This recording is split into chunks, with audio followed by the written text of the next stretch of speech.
Righto, it's Jag Day. We're gonna have a look at where we're at with the red one, and I bought another one. Let's have a look at that.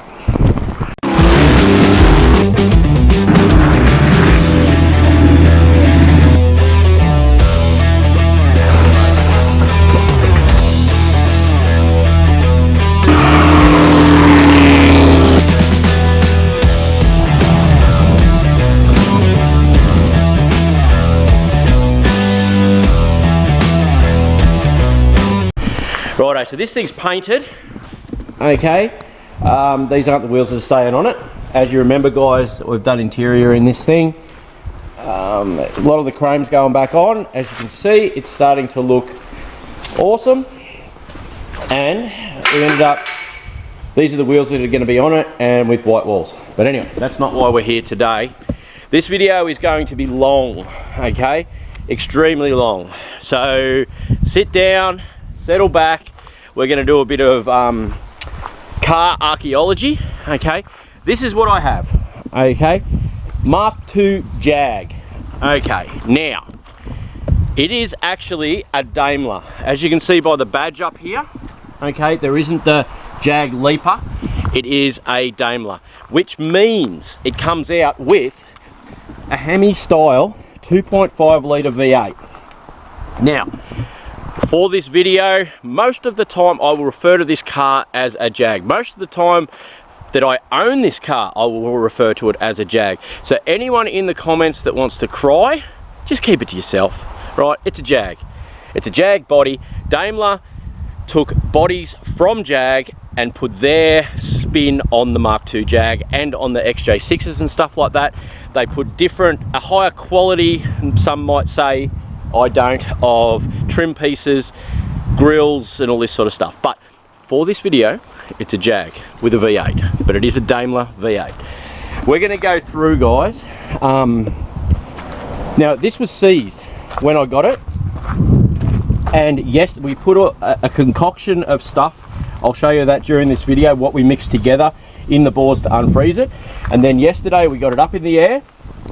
I was on the front of the crank with a big pole and a shifter on the front nut. Leith was in the back where the gearbox is on the flex plate, and we were both rocking the motor. You could see that the crank wasn't solid, but it was in the top end. So from sitting for 20-30 years, something like that, the pistons had just sat in the bore. So, but then it started to move a little bit, we got it to rock, and then we got it to move, and now it just turns over quite well. I got this car last week off a bloke named Murray. During the, I didn't bring his card with me. In the last live stream with the E-Type on the thumbnail, you'll see his number. He's a Jag guy. He rebuilds Jags, he rebuilds Jag engines. Very knowledgeable, really nice bloke to deal with, and I bought this off him. He's going to find out some more history, because this thing would have been a bit of a villain back in its day, because the V8, and then on each side it has these side pipes. Like, we've got one under this door, and then one here, and all it is straight pipes with cherry bombs, which are just like a hot dog. They just run out and out the side doors. Like, this thing cutting around with this V8, this old Jag, it would have just been an absolute beast. How we're going to do this thing up, I'll put a picture in here. See, like a race car style. Most of these Jags are done up with wire wheels to concourse condition. I'm not your concourse guy, right? I want a V8 in a Jag, and I want to be the villain. That's me. These cars were used by bank robbers. They were just like the Cray brothers. This was over in England, where they come from. This was the mobster gangster car of choice for getaway cars and all that sort of stuff, the Mark II. But I'm a Jag guy, as you guys have probably noticed, because I have so many of them. But yeah, so we'll have a quick look inside here. But what we're going to do for now, I'll give you a quick look in here. So this is what we've got. There's a heap of parts there on the floor. The dash is in pretty good shape, still has the original stereo. Okay, it's got the wheel spat in the back there, or there's two of them, they go on the back. But for now, we have Captain here. Okay, he finishes in a couple of hours. So to start with, we're going to go through, Jake's here as well to do some filming. We're going to go through and try and get this thing to start and run. And then Captain's going to go home and do what he's going to do, because it's Saturday.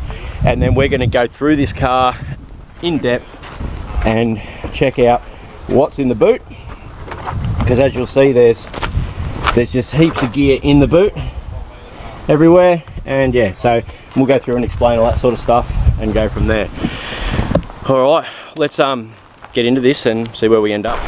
Righto, so as I said before, yesterday we went, not yesterday, when I got it on Tuesday, we made a concoction of stuff. I'll show you that stuff later, what we mixed together. It was just a mixture of WD stuff, like penetrine stuff. There was some caustic sort of cleaner, rusts eating stuff, and there was yeah, 3 different things we put into the mix.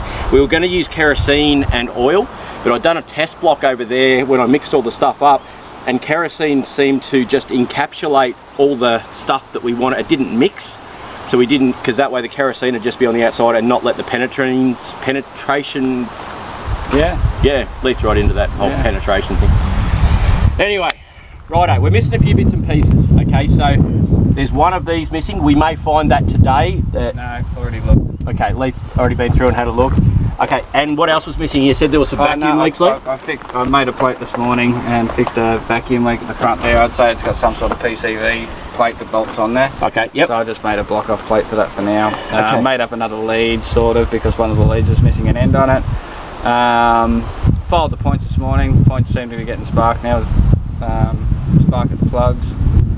So I guess all we can do is really kick it in the coit and see what happens. And righto, so these run a twin point distributor. Okay, I know a little bit about them. I've done a little bit of research. They had an update model. This is a bit of a weird update model because the early ones run 2 air cleaners.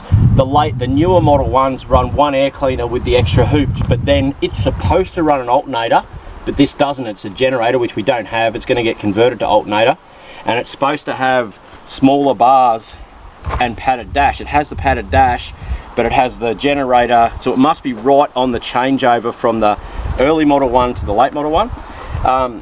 We got it moving yesterday, but then realised we were fighting against the water pump because it's seized, so we're going to have to replace that. The oil in the engine's extremely clean, and it was when we got it. The gearbox oil is extremely clean. Yeah.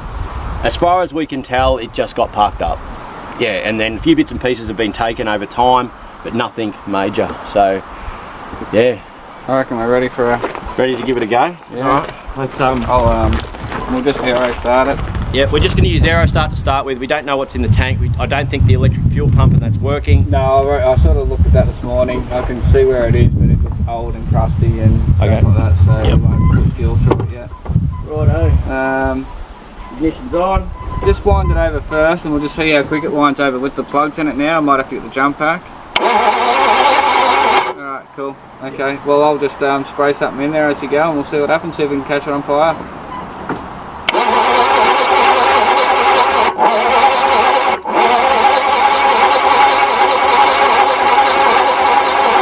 Don't pump it, just let it. Do we want to pour some fuel in it? No, aero start will do the same, just hang on to it. Yeah, don't pump it, just because they're SUs, there's no point pumping it, doesn't do anything.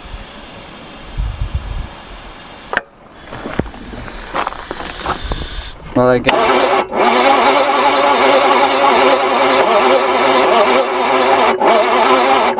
Okay, it wants to start. Alright, so that's pretty positive, guys. It's, you can hear it going to start. Yeah, it should go. But we've put a lot of junk in the bores, like to clean out the bores, so there's going to be a lot of crap in the spark plugs, and we'll see where we end up. You know, Lee's just going to back the timing off just a touch, just to give it a better chance of starting the way it is now. So, but it is very positive how it is firing, and yeah, I was just happy that when we put power. Yeah, okay. So the mechanical advance is buggered in the distributor, so that's why it seems like it's way too far advanced. Can you just wind it a second so I can see?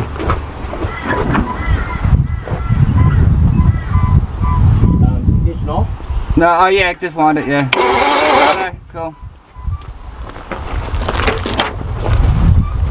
Yeah, you can wind this over without the ignition on, so there's no spark or power, but the engine will still turn over when you press the button on the dash. Yeah, it's I'm looking forward to it. There's not a lot of rust in it. It's mostly just in that front bit where it's been hit in the front. The rest of all around the windows are good. We had it up in the air yesterday. The chassis rails are good. Bottoms of the rear quarters are a little bit funny.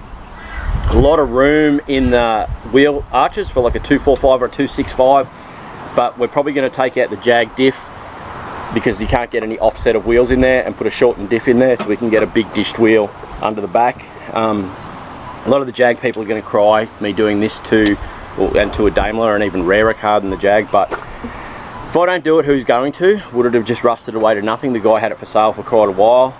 He dropped the price just as I rang him, luckily, and it made it affordable for me because these are just too expensive for me to afford. But yeah, it's going to be good. Righto, so captain's ready to go.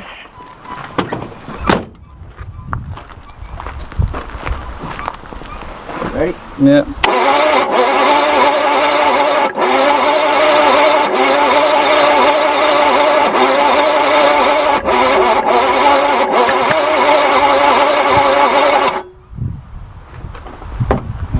Back that up a bit more.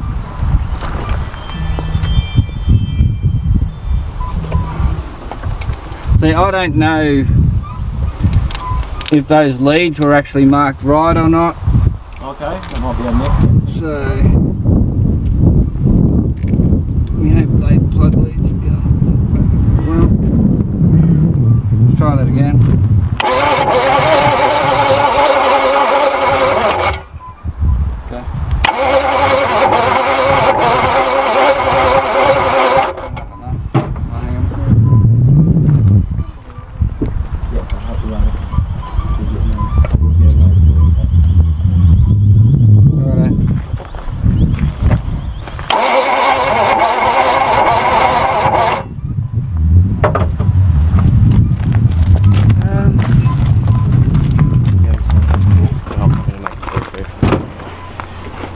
Righto, so it's not something we've played with before. We might have to check the firing order. He said the leads were marked, but we're not positive.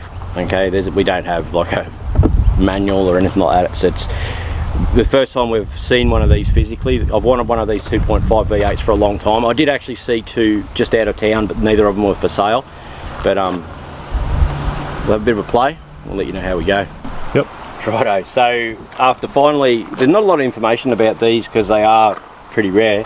Finally found the firing order, or Leith found the firing order, and then we've come out to look, and it looks like, the problem with a lot of these old cars that you buy is you don't know how many people have played with this along the time before we got it. So now, assuming that the firing order was all set properly and the plugs were in the right spot, we tried to start it and the firing order's out. So Leith's just now playing the lead game, as you can see, chasing leads up and changing them over, getting them into the right position. We are still extremely worried. Murray, the guy I bought, I sort of semi-spoke to him a little bit yesterday, told him we got it unseized.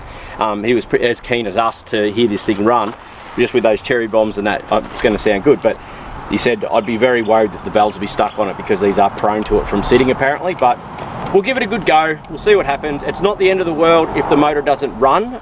It has to come out anyway for us to do the restoration or do the build we want to do. Yeah, and Leith will recondition the heads, and we'll probably get a cam ground for it, or hopefully we can get one off the shelf. Jag, Dame, or one of those companies. Yeah, are pretty good. So what we're going to do, while Leith plays around here, we might go and have a look at the XJ6. I'm 1 lead away from being... He's 1 lead away, so we'll wait. Yeah. But yeah, I don't know if you guys enjoy this long format video. Sometimes it's not exciting the whole way through when you're getting something ready to go. I'll try and keep you amused where I can, but yeah, it'll be a long video. If this doesn't work, I'll be fucked on it. Yeah, if this doesn't work, we'll say that the valves are sort of stuck. With the advance being shot in the distributor, but it should still run without that. It just won't run well. Yeah, well, I've sort of compensated for that, so hopefully that's enough. But honestly, no idea. I don't know anything about this engine yet. Yeah. Once we've had it apart, we'll be able to see what's in it. Righto.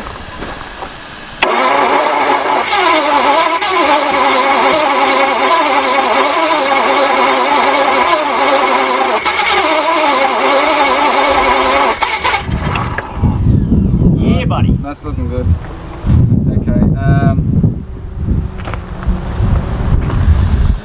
Alright, just keep it cranking.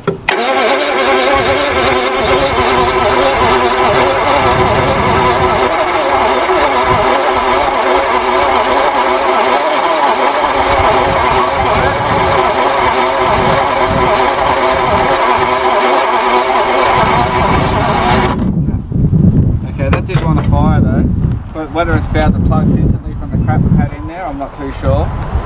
But that definitely did run a fire. And it actually sounded like it was going to run on all cylinders. Yeah, it was actually a full revolution. Yeah, of fire. Like I was surprised that and you could hear how loud it was going to be and just deep. Oh, I didn't hear it from there. Just underneath I heard it. Okay, I'm going to advance the timing back up a little bit. I'm going to go and find some petrol. Petrol won't make any difference, man. If it's not going to fire on this, it's not going to fire on petrol. Alright. See how I don't argue? Even though I keep saying it. Alright, you ready? Now. You spraying in both sides? Don't need to, it's a common area underneath. Go for it.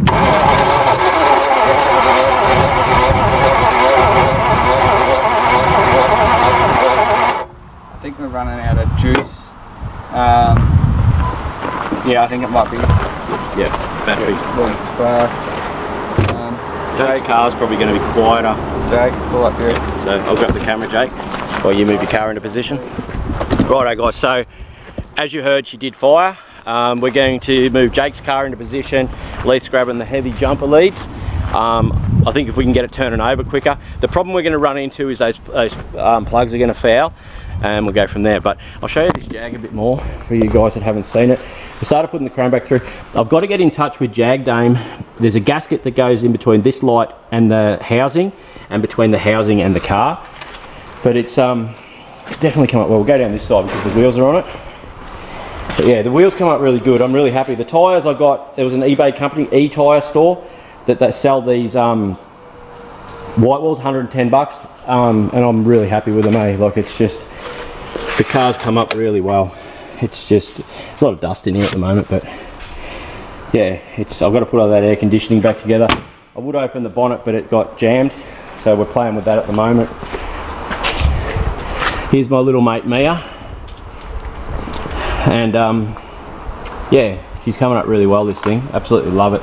It's come up really well. This is my mate Mia. We're best mates, aren't we? Poppy. Yeah, buddy. Are you almost done? You want noodles, don't you? Soon, we'll get noodles. She's gonna love the noodles. Alright. Righto. So we've got now Jake's Vitara hooked up to this one.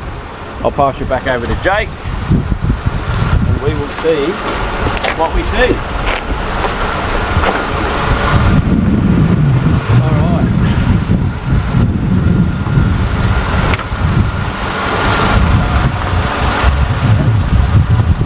Yeah, right. Alright, get down.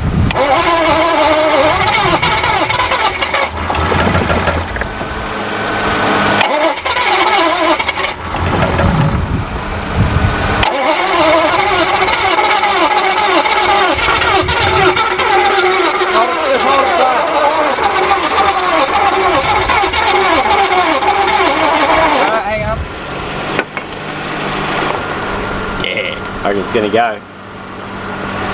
Give him a bit more timing. Righto. Ready? Yeah.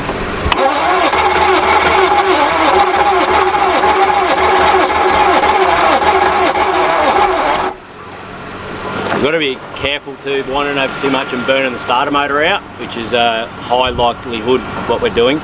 But yeah. Okay, is ignition off? It's off now, yep. Righto, hang on. I'm just going the opposite way. It didn't want timing, so maybe it had too much timing.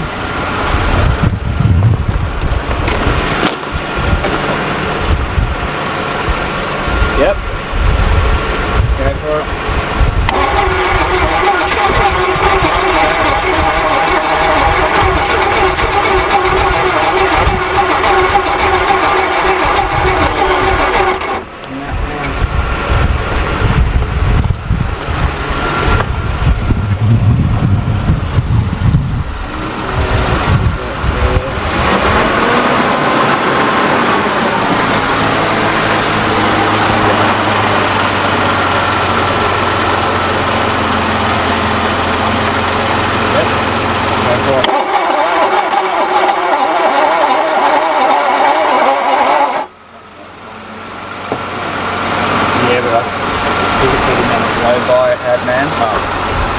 I'm not surprised if the wheels are back in the piston.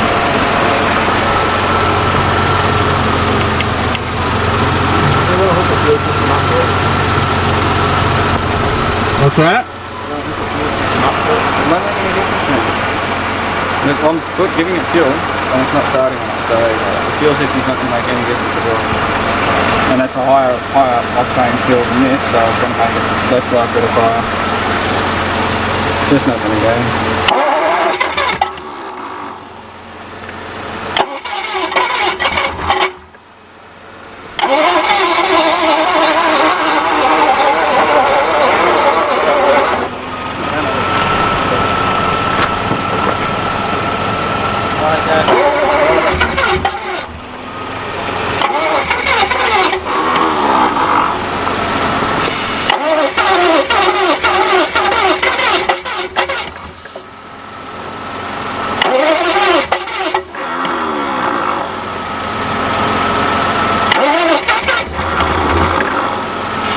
Let me just put some fuel in there first.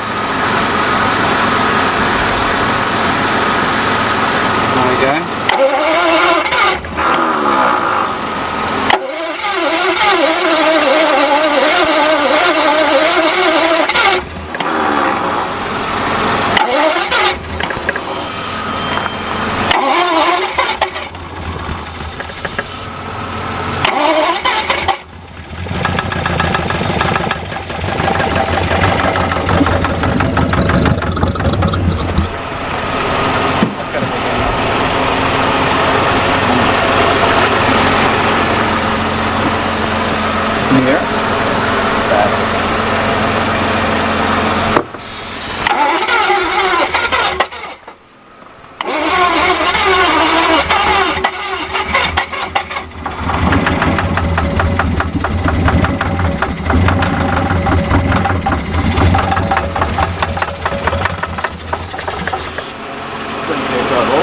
Yeah, but still, that's a knock. But see, that could be a seized gudgeon pin as well. So the piston's knocking, going up and down the bores. I know you're against putting fuel to it, but at this stage, because it's going to run, do we want to hook up that one of those little pumps up and? Well, I don't want to make anything worse. Oh. Like if we keep running it now and it ends and there's no point, we can't drive it because no no brakes. And it might, like, if it's got a seized gudgeon pin and the piston doesn't want to rock with the gudgeon, it could actually split the bore. So we need to be safe. Like we know we know it runs, but it needs to come apart. Okay, should we just stop here? Yes, very much so, yeah. I don't want to make it any worse. Like as it is now, I think that's very, very salvageable. Okay, there's a reason. Don't get me wrong, I'm very happy that we've gone from something that we thought was totally seized and just not usable to something that'll actually run.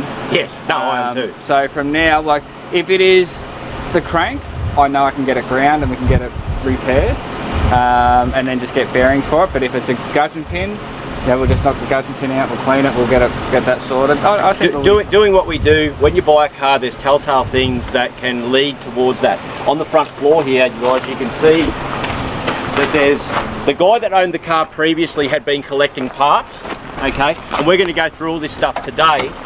But you can see there's a sump there with some pistons and rods. So he's collected an engine and pulled it apart, and in the boot right here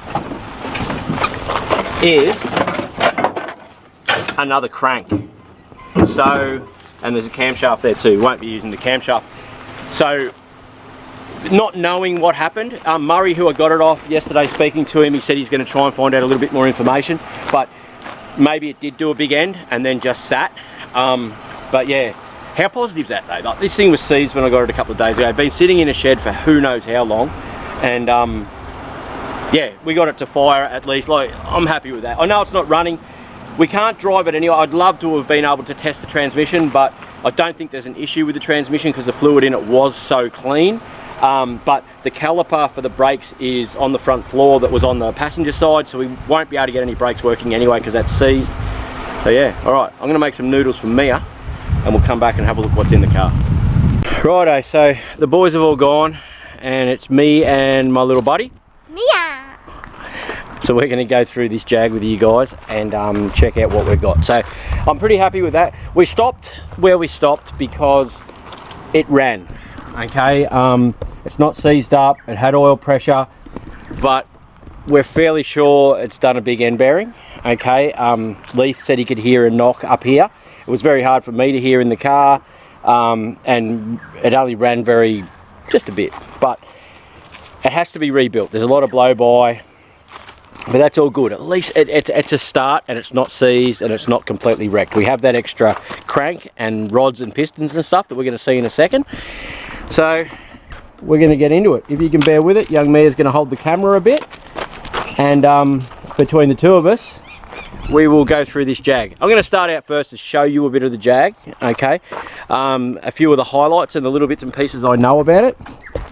So, Hemi style V8 come out 2.5 litre, and they also made a 4.5 litre. The 4.5 litre did not come out in these Jags. It was in the bigger saloons, okay? Twin point distributor, disc brakes, but no booster.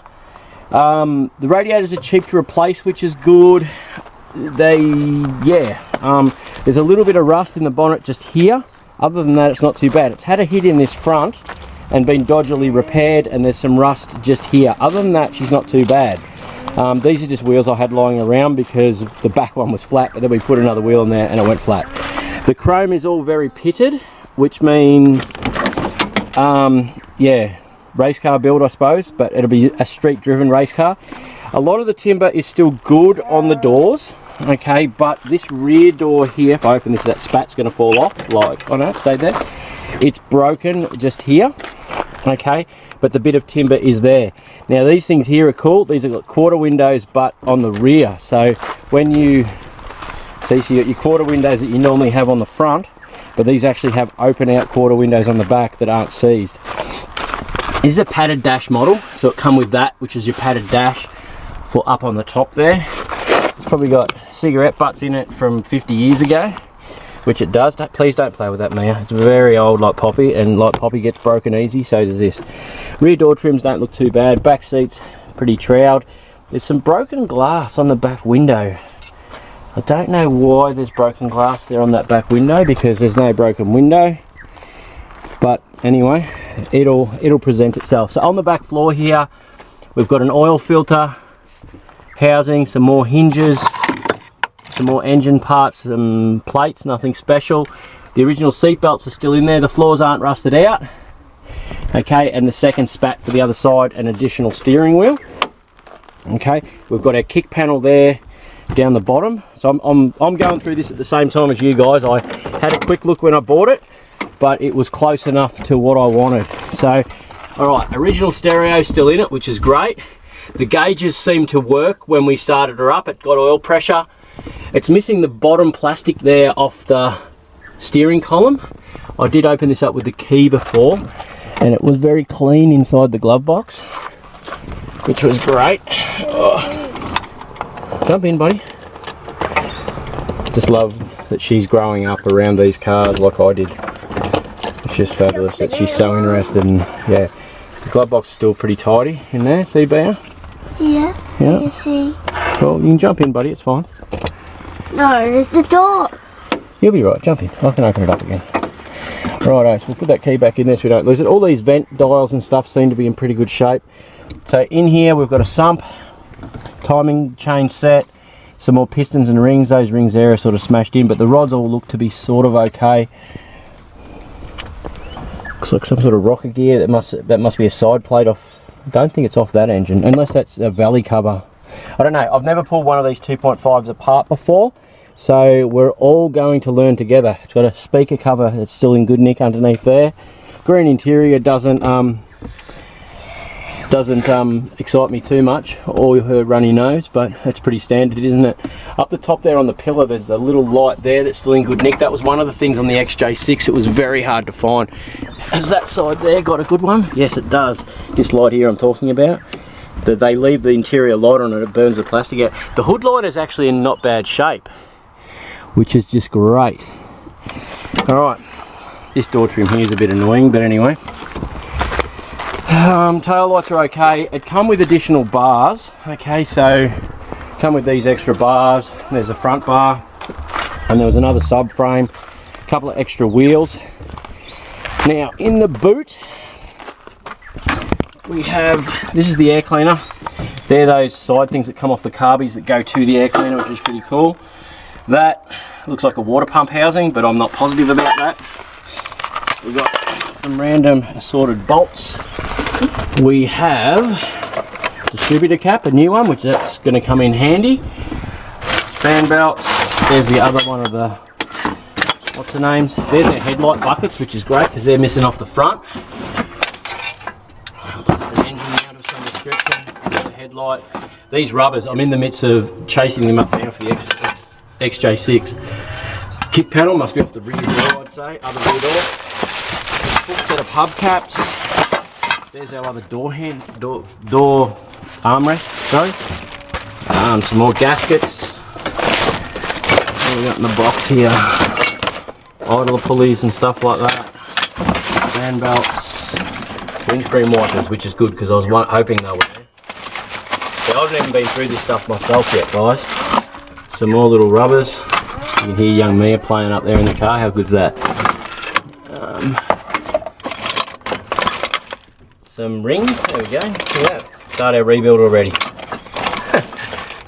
Just little latches, cigarette lighters. There's some more badges in there, door handles and things. But you can see it's not really rusted out all around there. The rubber, that gunky stuff is a rubber that's gone.